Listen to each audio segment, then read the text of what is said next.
충성하는 교회라는 제목을 가지고 함께 말씀을 나눌 것인데요. 군대에서 인사를 제일 많이 하는 것 중에 인사 구호가 무엇일까? 무엇이겠습니까? 충성. 충성이죠. 저 같은 경우는 단결했어요. 단결하라고. 각 부대마다 특징이 있겠지만 전체적으로 봤을 때는 충성이에요. 충성의 한자를 아시죠? 충자가 가운데 중자에 마음 심자를 쓰죠. 그래, 가운데 중심이 마음의 중심에. 그 성자는 제가 정성성자로 알고 있는데 이런 뜻을 갖고 있죠. 그래서 충성이라는 것을 생각하면은 국어사전에는 진정으로 우러나오는 정성이다. 이게 충성이다. 라는 얘기죠. 그 군인들끼리 서로 인사할 때는 내가 당신한테 충성할 겁니다. 그런 개념은 아니에요. 상관한테 인사를 했었을 때는 너한테 충성한다는 개념보다는 이 나라한테 충성하겠다라는 그런 표현이라고 할 수 있거든요. 그래서 얼마 전에 대통령도 그러잖아요. 공무원들한테 요구되어지는 것은 충성이다. 이런 얘기도 했습니다. 특히 공무원들, 나라 백성들을 위해서 일을 해야 될 사람들이 자기들이 나라를 위해서 충성하는 일이 중요하다는 얘기. 충성심이 있는가 없는가. 그렇지 않으면 사리사욕을 채우기에 바쁜 그런 인생을 살겠죠. 마찬가지로 이렇게 충성이라는 것은 여러 분야에서 되게 중요해요. 가정에서도 중요하죠.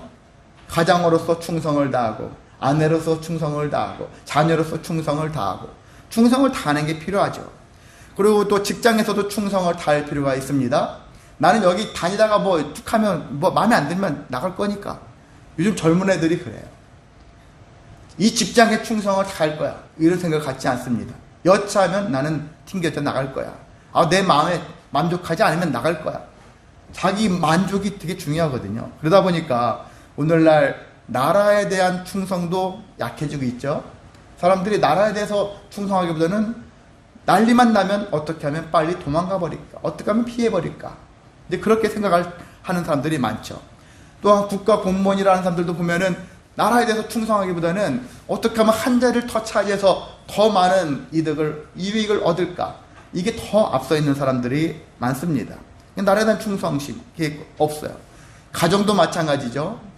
부부들이 자녀를 키워놓고서 열심히 학원을 보내고 하는 것들이 가족을 위해서 충성을 하는 건 아니거든요. 학원을 보내고 어린이집을 보고 다 보내느라고 돈 벌어 다 보내놓고서 자녀를 위해서 정말 제대로 충성하는 것일까? 가정을 위해서 충성하는 것일까? 제대로 된 충성이 아니겠죠. 그런 것도 있습니다. 그러다 보니까 이런 충성심이 점점 약해지고 있는 것을 볼 수 있습니다. 왜 그렇습니까? 왜 그런 현상이 발생합니까? 아무래도 사회의 변화를 우리가 볼 수밖에 없죠. 이 사회적으로 자꾸 문화가 바뀌어져요. 문화가 바뀌어지고 경제적인 어떤 변화가 생겼어요. 60년대, 70년대 넘어 80년, 90년, 2000년대로 넘어오면서 진짜 먹고 살만 했잖아요.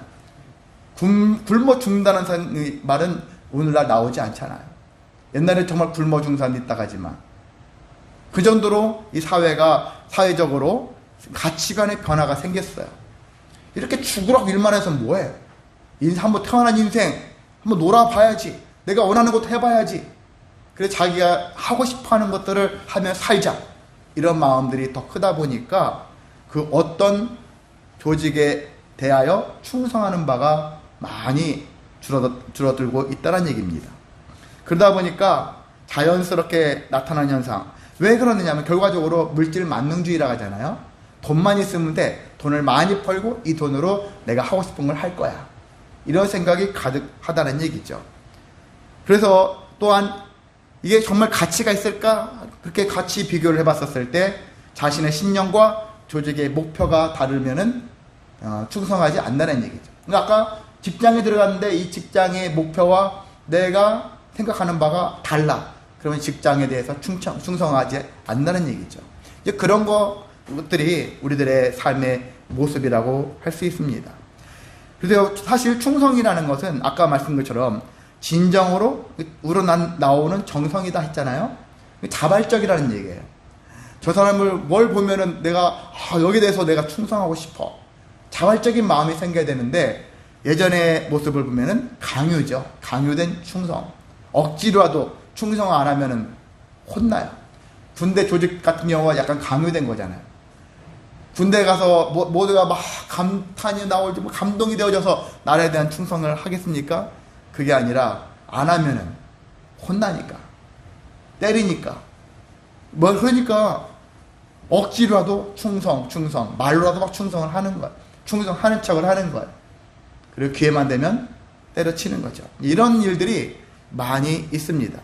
그래서 그럼 예전에는 강요된 충성들이 많았지만 오늘날에는 비교적 자유로워졌는데 충성하라니까 충성을 안 하는 거야. 여러 가지 일들이 복합적으로 일어나서 충성을 하지 않는데, 그러다 보니까 충성 얘기하면은 되게 구시대적인 산물처럼 여기고, 교회 안에서도 충성 얘기하면은 사람들이 별로 좋아하지 않아요.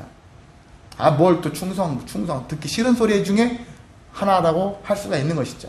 헌신 예배, 이것도 구닥다리 같은 느낌이 드는 거예요. 그런데 정말 중요한 것 중에 하나가 이런 헌신이나 충성, 이러한 용어라고 할 수 있습니다. 우리가 6월달을 호국 구원의 달 하지 않습니까? 이미 현충원 같은 곳에는 수많은 사람들이 나라를 위해서 충성을 다하다가 죽은 사람들이 많이 묻혀 있지 않습니까? 그런 것처럼 충성, 이런 충성을 생각할 때 누군가의 충성 때문에 나라가 존재하고 있고, 가정이 존재하고, 직장이 존재하고, 또한 교회도 예수님의 그러한 죽으심 때문에, 주님의 충성이 있었기 때문에 교회가 존재할 수도 있다는 얘기입니다. 그래서 우리 신앙인들의 입장에서는 충성을 개인적으로 마음을 품어야 돼요. 하나님께 대하여 충성하자. 예수님께 대하여 충성하자. 전 여러분이 저한테 충성하라는 얘기를 하고 싶은 그런 얘기는 아닙니다. 저도 하나님께 대하여, 예수님께 대하여 충성하고, 여러분도 하나님, 예수님, 성령님께 대하여 충성하라는 얘기를 지금 나누고자 한다라는 것입니다. 그래서 본질적으로 우리가 하나님께 왜 충성을 다하지 못하고 있는가? 앞서 말씀드린 것처럼 사회적, 경제적인 여러 가지 변화 때문에 교회에 물들어서 그래, 이걸로만 치부할 수는 없는 거예요. 왜 그러냐면은 충성이라는 단어는 무엇과 연관이 있냐? 믿음과 연관이 있는 단어이기 때문에 그렇다는 것입니다. 우리가 헬라어를 보면은, 헬라어, 그리스어라고 할 수 있는데요. 헬라어를 보면은 충성을 뭐라고 표현하냐면은 피스토스라고 해요. 피스토스가 충성인데, 믿음은 피스티스라 해요. 피스티스. 비슷하죠? 이게 어근이라고 하죠. 뿌리가 같다. 충성이란 단어와 믿음이란 단어가 한마디로 같은 배에서 나왔다고 보는 거예요. 한 뿌리에서 나왔다고 볼 수 있는 거예요. 그리고 믿음과 충성은 같은 식구다. 같은 형제다. 같은 뿌리다. 이런 개념으로 생각한다면은 우리가 이해를 쉽게 할 수 있을 거라고 생각이 듭니다. 그래서 참된 믿음을 가진 자는 결과적으로 충성된 마음을 가질 수밖에 없다라는 얘기예요. 그래서 저 사람이 충성하지 않아, 그러면 저 사람 믿음은 없는 사람이야. 믿음이 아직 약해. 이렇게 볼 수 있다는 거예요. 가정에 대해서 충실한 사람은 직장에서도 충실하고, 나라를 위해서도 충실하고, 또한 신앙을 가진 사람은 교회 안에서도, 또한 교회에 대해서도 충실하거든요. 충성을 다하거든요. 똑같다라는 거예요. 어느 한 개만 충성하는 것이 아니라 모든 것들에 대해서 충성할 수 있는 마음을 가질 수 있는 거거든요. 하나를 보면 열을 알 수 있다, 이런 표현을 이때 사용할 수 있을 것 같은데요. 그래서 참된 믿음을 가진 자는 결국 충성된 삶을 살아가고 있는 것을 알 수가 있습니다. 자, 왜 그러냐면은 우리가 살다 보면은 핍박을 당할 수 있고, 또 미혹도 당할 수 있고, 그걸로 인해서 여러 가지 고난을 당할 수 있고, 시련을 당할 수 있죠. 그러면서 많은 인내를 통해서 나중에 무엇이 나오냐면은 충성하는 마음들이 생겨져요. 여러분이 이렇게 생각하면 되죠. 군대 동기 생각하면 되겠어요. 군대를 같이 들어갔어요. 같이 들어가서 훈련을 아주 빡세게 받아요. 받고서 나중에 전우회가 생기죠. 전우회가 생기면은 서로에 대해서, 아니면 또 나라에 대해서 어떤 충성심이 생기는 거예요. 그 힘든 과정들을 함께 밟아가고 나니까 서로가 하나 되어지고, 그리고 나라에 대해서 충성하는 마음들이 생겨지는 것 같이 이런 모습으로 바뀌어진다는 것입니다. 그냥 어떠한 사람 의자 딱 앉혀놓고서 말씀 전하고 막 해서 이 사람이 갑자기 충성심이 생기는 게 아니거든요. 때로는 함께 더불어서 부딪히고 때 깨지기도 하고 아픔도 당해보기도 하고 그러면서 인내하고 함께 고통을 느끼면서 서로 이루어지면서 충성심이 생길 수가 있다는 얘기거든요. 근데 믿음이 없으면 이것이 진행이 되겠냐 이거죠. 믿음이 없으면 에라 하고저 뛰쳐나가 버리겠죠. 근데 믿음이 있으니까 내가 끝까지 힘들어도 견디고 또한 이겨내려고 하는 마음들이 생기겠죠. 그래서 이 믿음의 과정의 결과물이 충성이라는 얘기라고 할 수 있습니다. 그래서 믿음을 잘 가지고 간 사람, 견고한 믿음을 가지고 살아가는 사람은 결국 충성하는 사람으로 변화되어진다는 것입니다. 그래서 충성하는 모습을 보면 저 사람의 믿음을 알 수가 있다. 잘못된 믿음을 가지면 잘못된 충성을 하는 거예요. 그렇잖아요. 잘못된 충성이 있지 않습니까? 범죄, 불법적인 일에 가담되어져서 그 일에 충성하는 사람이 있지 않습니까? 그런 일에 빠질 수 있잖아요. 그래서 우리는 믿음으로 말미암아 충성이 나오되 이 믿음이 그래서 올바라야 된다. 제대로 된 믿음을 가져야 된다. 그 믿음의 바탕에서 나오는 충성이야말로 제대로 된 옳은 충성이기 때문에 우리가 제대로 된 믿음이 올바른 믿음이 더 중요하다는 것들을 알 수가 있습니다. 그래서 우리는 충성을 뭐라고 표현하느냐? 단련된 믿음이다. 순금 같은 믿음이다. 그렇게 얘기를 하고 있습니다. 그런 믿음을 그런 충성을 여러분이 만들어 가시기를 소망합니다. 자, 신앙인에게 있어서 충성의 가치가 있죠. 제가 앞서 말씀드린 바 있지만은 충성이라는 가치는 되게 중요하다. 기독교는 사랑이야. 기독교는 믿음이야. 기독교는 자유야. 기독교는 평안이야.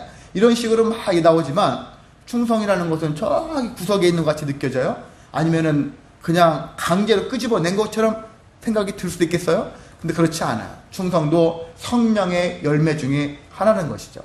성령의 9가지 열매 중에 7번째로 나오잖아요. 다 읽어드릴게요. 9가지 열매를. 사랑과 희락과 화평과 그 다음에 오래 참음, 자비, 양선, 충성, 그리고 온유, 절제. 7번째 충성이 들어가 있죠. 7번째니까 저기 구석이네. 그렇게 생각하면 안 되는 거예요. 모두가 다 가치가 있는 거예요. 9가지에 들어가 있는 것만 얼마나 귀한 일입니까? 흔히 말해서 순위 안에 들어가 있다는 것도 중요하잖아요. 등이 바깥에 있는 것 생각해 보세요. 그래서 순위 안에 들어가서 이렇게 널리 알려지는 것도 얼마나 귀한 일입니까? 절제, 사람들이 절제를 싫어하죠. 나 한참 막 물이 올라가는데 절제 이러면 듣기 싫어하죠. 한참 막 장사가 잘 되는데 그걸로 인해서 막 열심히 잘 되는데 그러다면서 오히려 절제가 안 되는 사람들이 있잖아요. 그런 사람들을 절제하면 또 절제도 싫어하죠. 이런 것 같이 충성이나 절제나 이런 것들을 사람들이 싫어해요. 온유도 싫어하죠. 왜? 참으라는 얘기가 많이 나와요. 참을성이 있게, 진지하게. 다른 사람 나를 막 화를 돋는데 참으라고. 참아지겠냐고. 같이 화를 내고 다 엎어버리고 싶지. 이런 마음이 들잖아요. 근데 이런 용어들, 양선, 충성, 온유, 절제 같은 이런 것들이 우리에게는 되게 멀리하고 싶은 단어처럼 보이지만 이것들이 성령의 열매라는 얘기. 성령의 열매 중에도 중요한 요소를 차지하고 있습니다. 이것들이 제대로 작동하지 않으면은 열매로서의 가치를 다른 열매가 같이 상실할 수밖에 없습니다. 그러니까 우리도 성령의 9가지 중에 한 열매로서 이 충성이 얼마나 가치가 있는 것인가를 다시 한번 여러분이 되새기기를 소망합니다. 자, 바울도 얘기했죠. 디모데전서 3장 11절에 보면은 여자들한테 이와 같이 정숙하고 모함하지 아니하며 절제하며. 여인들에게 바울이 봤었을 때 여자들이 좀 많이 이렇게 하는 것 같아요. 좀 정숙해라. 나대지 말아라. 좀 그렇게 하면서 모함하지 말아라. 말이 많으면은 사람이 누군가를 모함하죠. 자기들끼리 모여가지고 수닥수닥거리면서 어떤 사람을 흔히 이렇게 뒷담화를 많이 하죠. 옷을 저렇게 입었느니 뭐 했느니 해가면서 그런 얘기들을 많이 해요. 참고로 저는요 그런 생각을 해요. 보통 사모님들 옷차림 같은 거 이런 것들이 성도들이 많이 언급하거든요. 제가 예전에 부교육자들 보면 성도들이 이번에 사모님 뭐 입었어? 뭘 입었어? 옷을 저렇게 입어. 아니 저 비싼 거 입었어. 별 얘기 다 해요. 그러면 욕을 많이 얻어먹잖아요 사모님들이. 그리고 모함도 많이 당하기도 해요. 근데 웃긴 것은요, 목회자들 모임이 있잖아요. 그 사모님, 다수의 사모님들이 모이잖아요. 또 사모님들이 또 자기들끼리 어떤 사모님을 또 헌담을 해요. 그러고 보면 제가 참 자기들도 당했으면서, 그래도 여자들은 또 자기들끼리 모여있으면 왜 또 다른 사람을 이렇게 헌담하나? 다른 사람을 충분히 용납할 수 있는 마음을 가져야지. 어떻게 입든 말든 그렇게 그거 가지고 상관하지 말아야지. 마치 시어머니한테 당한 거 또 다른 자기가 며느리가 들으면 며느리한테 또 대갚아주는 것 같이 그런 모습을 하더라고요. 그래서 참 성숙하지 못하다, 그런 생각을 개인적으로 해보기도 하거든요. 그런 것처럼 여러분이 누군가를 모함하는 거 있죠. 그리고 모함하는 것들을 함부로 하지 마시기 원합니다. 저 사람은 왜 저래? 왜 그렇게 살아? 이런 식으로 말하는 것들은 참 조심할 일이라고 생각이 듭니다. 그러면서 또 바울이 절제하라. 아까도 절제 나오죠? 절제하며, 그러면서 뭐라 하냐? 모든 일에 충성된 자라야 하느니라. 교회 여자 성도들에게, 남자도 마찬가지지만 특별히 여기 제가 그냥 디모데전서 3장 11절이니까 제가 편견을 가지고 하는 것이 아니라 디모데가 남자들에게, 여자들에게 각각 선포한 말씀인데, 여자들에게 대해서는 정숙해라, 모함하지 말아라, 절제해라, 그리고 모든 일에 충성하라, 그렇게 말씀을 하고 있습니다. 그만큼 교회 공동체에서 우리 함께 교회 공동체가 살아가려면은 충성된 일꾼이 되어야 한다라는 것들을 바울이 언급하고 있는 것입니다. 그리고 하나님도 사실 대놓고 말씀하신 건 아니지만은 예수님을 통해서 뭐라고 말씀하셨느냐면은, 하나님께서는 우리의 재능과 우리의 업적을 보지 않는다. 하나님 나라 가면은 목사를 보고서는, 야, 네가 내려가서 이 땅에서 네가 사역을 하면서 수천 명, 수만 명, 뭐 수십만 명의 사람들을 모아가지고 교회를 잘 했구나. 아유, 능력이 크게 잘했어, 열심히 했어, 그렇게 칭찬하시냐? 그렇지 않다라는 거거든요. 그 양을 보는 것이 아니고, 그 업적을 보는 게 아니라는 얘기죠. 그 재능을 보는 것이 아니라 오직 예수님께 대하여 충성을 했는가. 중요한 것은 그거잖아요. 올바른 말씀을 선포했는가, 하나님의 마음과 하나님의 뜻대로 제대로 된 선포를 하고 살았는가, 이게 더 중요하다는 얘기죠. 근데 일반적으로 성도들 입장에서는 그냥 대형교회 목사님들의 말씀은 다 오라, 이것이 기정사실처럼 해가지고 저분들은 다 옳은 말씀이다, 그렇게 얘기들 많이 합니다. 그럼 작은 교회는 그럼 무조건 또 옳으냐? 그렇지는 않은 거예요. 다 목회자들의 성향에 따라 다르거든요. 사람마다 제대로 된 말씀을 선포하려고 몸부림치는 목회자가 있거니와 대형, 소형 그게 상관이 없는 거예요. 그래서 어느 대형을 제가 뭐 소위 까고자 하는 그런 얘기는 아니고요. 소형도 마찬가지고요. 중요한 것은 목회자가 정말 하나님 말씀대로 전하기 위해서 몸부림쳐야 되는데, 이 세상적인 여러 가지 것에 같이 맞물려가지고 거기에 물들어서 이상한 말씀을 전할 수도 있다는 얘기죠. 그래서 여러분도 정말 말씀이 그러한가? 베레아 교회 성도들이 그렇게 했잖아요. 그들은 말씀을 고지굿대로 듣지 않아요. 한번 듣고 그러한가? 말씀을 한번 들여다 보는 거예요. 그대로 전했는가? 한번 들여다 보는 거예요. 우리 교회 선교회를 보내는 대전의 양일교회라고 있어요. 그 교회인데, 그게 제가 10여 년 전에 제 동기 목사, 이제 후배인데, 나이는 후배인데 제 동기인데, 거기에서 그 교회를 처음에 갔는데, 당시에 그때 당시 한 70대 정도 되시는 어떤 장로님이 있는데, 설교를 다 끝내고 나잖아요. 점심 먹기 직전에 자기가 목욕실에 앉아 있으면 그 장로님이 들어와 가지고, 오늘 무슨 설교하셨는데요, 다 적어놓고, 여기 이 본문은, 이 내용은 어디서 나온 것입니까? 따지더라는 거예요. 다 따지고 어디 남의 거 베꼈는지 뭐 했는지 출처를 밝혀라. 그렇게 점검을 하더라는 거예요. 근데 다행히 제 동기 목사는 제가 같이 학교 신학교에서 배운 신학생 중에서 저도 인정을 해요. 그 친구는 참 똑똑한 그런 그 친구거든요. 성경도 신학적인 그런 관점도 좀 뛰어난 편이기도 하고, 대답을 다 해준 거예요.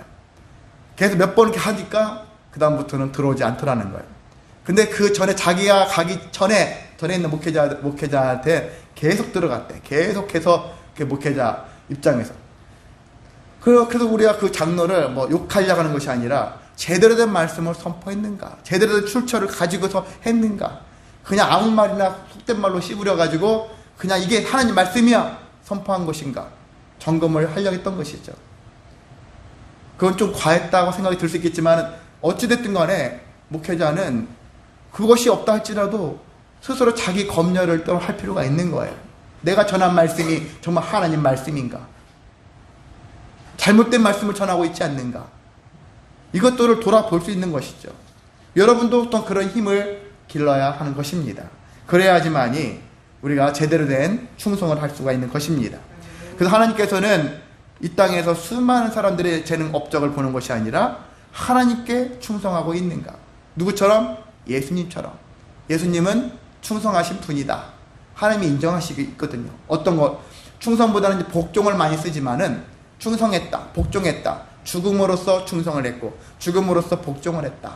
그렇게 말씀을 하고 계시는데 우리도 마찬가지로 저와 여러분도 이 충성의 가치가 하나님도 인정하는 가치가 되어지기 때문에 믿음 가운데 충성을 다할 수 있는 여러분의 신앙의 상태가 되어주시기를 주님의 이름 소망하고 축복합니다. 아멘.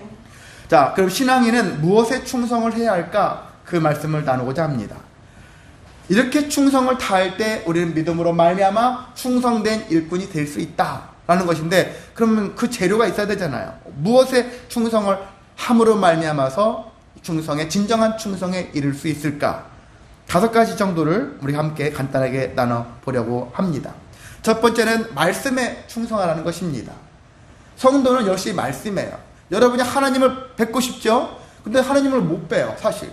여러분 하나님 보이신 사람이 있습니까? 여러분 눈으로 보신 사람이 있습니까? 없단 말이에요. 그런데 우리는 하나님이 계시다고 생각해요. 근데 뭘로 생각하느냐 하면 대체적으로는 말씀으로 우리는 하나님이 계시다라는 것들을 확인합니다. 그래서 말씀이 중요한 거야. 하나님 말씀. 그래서 하나님 말씀 속에서 하나님의 마음을 발견하고 하나님의 뜻을 발견하고 그리고 하나님과 동질된 마음을 품기에 합당한 그런 생각을 가져야 하는 것인데요. 그래서 구약에서 보면은 하나님이 모세를 통해서 뭐라 하냐면 율법책을 만들고 그래서 하나님께서 율법책을 지도자부터 가까이 함으로 인해서 하나님의 뜻이 이러하다. 하나님의 마음이 이러하다. 그래서 그 마음에 합당하게 행정을 하라는 얘기죠. 통치를 하라는 얘기죠. 그리고 백성들도 그 통치에 따라가라는 얘기죠. 그래서 나중에 여호수아가 모세가 죽고 난 다음에 자기 지도자가 됐을 때 얼마나 마음적으로 큰 대지도자가 죽었는데 내가 이걸 어떻게 이 많은 백성들을 끌고 통치를 할까? 걱정을 했었을 때 하나님께서 그에게 어떤 얘기 했습니까? 모세도 처음에는 열등의식과 자격지심에 한마디로 쩔었어. 그래서 안 하려고 버팅기고 그렇게 했던 사람이야. 그런데 그 사람이 40년 동안 위대한 지도자로서 이름을 남기게 된 이유는 내가 그와 함께 했기 때문이다. 그런 얘기 하거든요. 그런 얘기를 했습니다. 그러니까 내가 또한 여호수아 너와 함께 하겠다. 대신 여호수아 입장에서는 그럼 어떻게 살아야 되느냐? 모세가 남겨놓은 율법책을 주야로 묵상한다. 밤에도 묵상하고 낮에도 묵상하고 늘 하나님 뜻과 하나님 말씀을 묵상하면서 내가 제대로 살고 있는가? 나를 돌이키고 또 백성들이 그렇게 제대로 된 옳은 길로 가고 있는가? 그걸 살펴서 하나님의 뜻에 맞게 살아게끔 하는 것. 이것이야말로 진정 충성된 삶을 살아가는 모습이라고 할 수 있습니다. 여호수아서 14장 8절에 보면은 얼마나 여호수아가 충성되게 사명을 감당했는지. 보통 자기 자신한테 나는 사랑이 많어, 나는 인자해 이런 말 안 하잖아요. 근데 여호수아가 나는 하나님께 대하여 충성을 다했다. 자기 자신이 그렇게 얘기를 해요. 얼마나 그 누구보다 확신에 차게. 아무나 못하잖아요. 저 같아도 못해 솔직히. 하나님께 대하여 충성을 다했어. 나 하나님께 대하여 참 온유한 사람이야. 하나님께 대하여 내가 정말 사랑이 많은 사람이야. 이렇게 저는 말을 못하겠어요. 근데 여호수아는 하나님께 충성을 했다라고 스스로가 언급을 하고 있습니다. 그렇게 하게 되어지니까 여호수아에게는 어떤 은혜가 있냐? 평탄하고 형통한 인생을 살게 되었다는 것입니다. 여러 가지 그 과정은 힘들 수 있어요. 결과를 놓고 보니까 평탄하고 형통한 인생이었다라고 할 수가 있는 것입니다. 자, 두 번째는 기도에 충성하라는 얘기죠. 성도는 뭐니 해도 기도죠. 찬양과 기도예요. 찬양과 기도를 빠뜨리면 안 되는 것이죠. 찬양에서 우리가 노래하는 거 그렇게 생각하면 안 되고, 사실 찬양의 근본 이유는 본질적인 뜻은 뭐냐면은 예수님을 높이는 거예요. 말로도 높일 수 있는 거예요. 그 말을 곡적으로 담아가지고 하는 것이 우리가 흔히 말하는 노래, 찬양을 얘기하는 것인데, 그 찬양말뿐만이 아니라 우리가 말로서 계속 하나님의 아들이신 그 예수가 행하신 일들을 높이는 것이죠. 빌립보서 2장에 있는 것이잖아요. 예수 이름을 높이게 하셨다. 하나님께서 예수 이름을 높여 많은 사람들로 하여금 예수님 앞에 무릎 꿇게 하시고 예수님을 주라 시인하게 만드신 그 하나님 있잖아요. 그런 것과 같이 우리는 찬양을 통해서 또한 기도를 통해서 충성을 다할 수가 있습니다. 그래서 우리가 말씀은 영혼의 양식이라고 하잖아요. 기도는 영혼의 호흡이다. 그렇게 언급을 합니다. 여러분, 양식은 하루에 3끼를 먹지만 호흡은 한시라도 쉬면 안 된다. 그러니까 늘 어떤 분들은 정말 다니면서 운전하면서도 기도하는 마음으로 가고, 정말 모든 게 기도예요. 삶이 기도예요. 그런 것처럼 살아가는 사람들도 있죠. 사무엘상 12장 23절에 보면 사무엘이 얘기하죠. 너희를 위하여 기도하기를 쉬는 죄를 여호와 앞에 결단코 하지 않겠다. 너희를 위해서 기도하는 것을 쉬는 것을 하지 않겠다. 일종의 너희를 위하여 중보기도를 얘기하고 있죠. 나 자신을 위해서 기도하지만 모든 사람들을 위해서 기도하기를 쉬지 않겠다. 이런 마음들이 저와 여러분에 있기를 원합니다. 우리는 보통 자기만을 생각하죠. 나를 위해서. 참고로 우상숭배를 사람들이 왜 하느냐? 신을 위해서 하느냐? 아니에요. 구약의 신명기를 이렇게 보면은 우상숭배할 때 꼭 있잖아요. 너희를 위하여 우상숭배를 한다. 자기 자신을 위해서 우상숭배한다. 근데 우리는 이 신앙행위를 하는 것은 우리를 위해서 하는 게 아니거든요. 하나님을 위해서 하는 거거든요. 하나님 위해서 하게 되어지면 하나님의 은혜가 내려오고 그걸로 인해서 우리가 살아가게 되어지는 원리거든요. 우리를 위해서 하는 것도 물론 맞겠지만 결과적으로 우리를 위한 거지만은 근본적인 이유가 신이 잘 되고 안 되고 신을 위한 그런 마음이 없는 거예요. 우상숭배하는 사람들은 오로지 자기만 생각하는 것이죠. 그런데 우리는 하나님을 사랑해서 하나님의 위해서 하나님께 영광 돌리기 위한 신앙의 행위를 통해서 선순환으로 인해서 하나님의 주신 은혜를 우리가 누리며 살아가는 것을 생각할 수가 있겠습니다. 그러니까 우리는 이렇게 하나님께 대하여 주신 사명, 특히 기도하는 사명 잘 감당해서 누군가를 위해서 계속 기도하며 살아가는 영혼이 되시기를 소망합니다.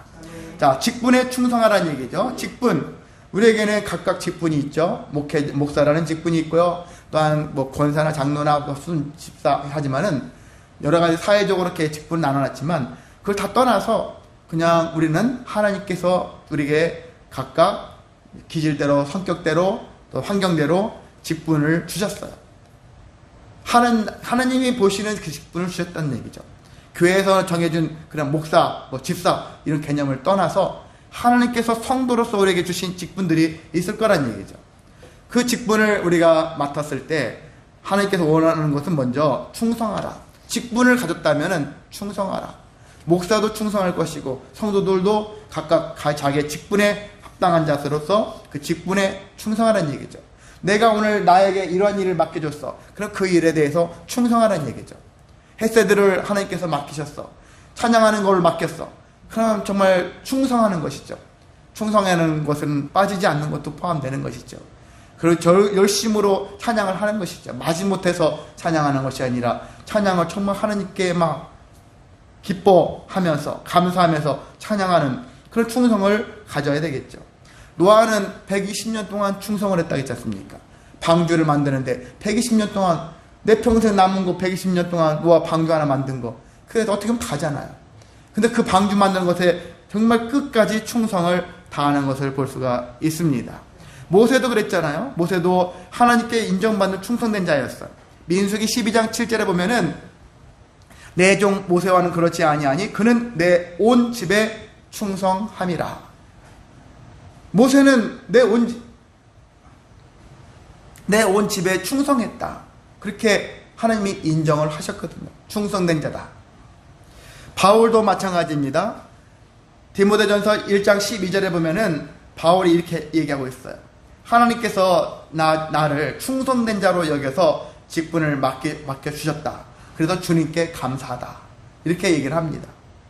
하나님께서 나를 충성된 자로 여기셔서 직분을 맡기셨다. 그런 얘기를 하는 것이죠. 물론 사람은 있잖아요. 어떤 사람은 직분을 맡겼더니 그때부터 충성하는 사람도 있지만은 그일반적인 일은 어떤 사람들에게 직분을 맡길 때는 그 사람이 충성도를 먼저 보는 것이죠. 충성하는 직분이 있던 그거 상관하지 않고 그냥 하는 거예요. 교회에서도 보면은 어떤 사람이 왔는데 저 사람 집사야, 저 사람 권사야, 저 장로야. 그러니까 막 직분 때문에 막 눌려가지고 충성하는 사람도 있지만은 어떤 사람은 자발적으로 충성하는 사람도 있지 않습니까? 자발적으로 충성하는 사람, 그런 사람들을 보면서 나중에 사람들끼리도 정말 저 사람이 교회의 중직이 되어야지, 저 사람이 교회의 기둥이 되어야지, 누구나 인정하지 않습니까? 그런 것처럼 우리는 직분 때문에 충성하는 삶이 아니라 충성하기 때문에 직분이 주어지고 더 중요한 직분이 주어지고 그래서 교회의 기둥이 되어지고 정말 교회가 부흥되어지는 일에 쓰임받을 수 있는 일꾼이 되어지는 것이 진정한 모습의 삶이라고 할 수 있습니다. 그래서 우리가 하나님이 우리를 보셨을 때 충성된 자로 여김을 받으시기를 소망합니다. 또한 네 번째는 지극히 작은 일에도 충성하라. 어떤 사람은 그건 뭐 하찮은 일인데 이렇게 생각하는 사람들이 있어요. 근데 하나님께서는 그렇잖아요. 지극히 작은 것부터 충성하는 자를 나중에 맡기신다. 하나를 보면 열을 알 수 있다. 그런 얘기 하잖아요. 이제 그렇게 얘기를 하고 있습니다. 좀 오래된 얘기지만은 제가 지방에 처음으로 들어갔었을 때 제가 식사할 때마다 제가 어르신들 테이블에 막 다니면서 다 수저 같은 거 놔드리고 물 같은 거 다 떠드리고 그랬어요. 근데 저는 이제 후일담인데 제 아내를 통해서 들었는데 어떤 목사님이 하나를 보면 열을 알 수 있지. 그런 얘기를 하더래요. 저에 대해서. 제 자신을 얘기하려고 하니까 좀 민망하지만은 그렇습니다. 여러분이 남들은 저보다 동기 비슷한 또래들도 있는데 그분들은 안 움직여요. 그냥 받아먹어요. 그런데 저 같은 경우는 막 다 찾아다니면서 휴지 같은 것도 다 놔드리고 그렇게 왔거든요. 그러다 보니까 어르신, 저보다 뭐 15, 20년 차이 나는 그런 목사님들이 좋게 보시고 있다는 얘기죠.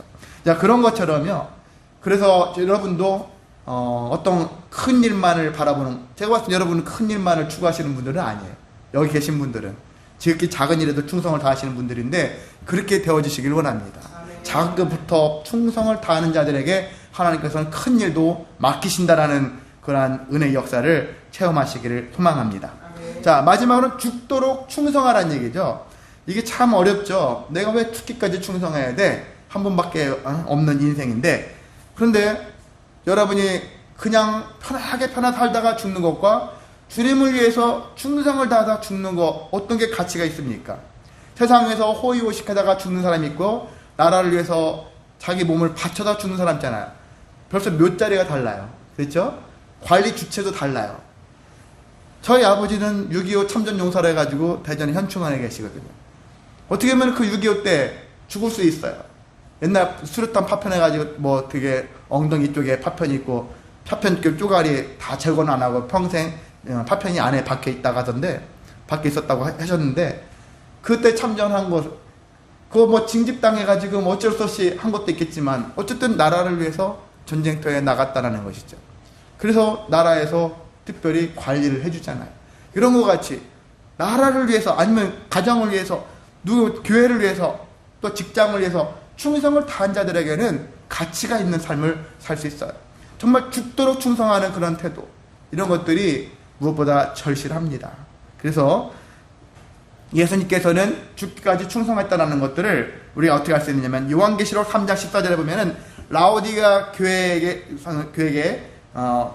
편지하는 얘기 나오면서 아멘이시오 충성되고 참된 증인이시오 했는데, 아멘이시오 충성되고 참된 증인이시오, 누구를 얘기하냐면은 예수님을 얘기하거든요.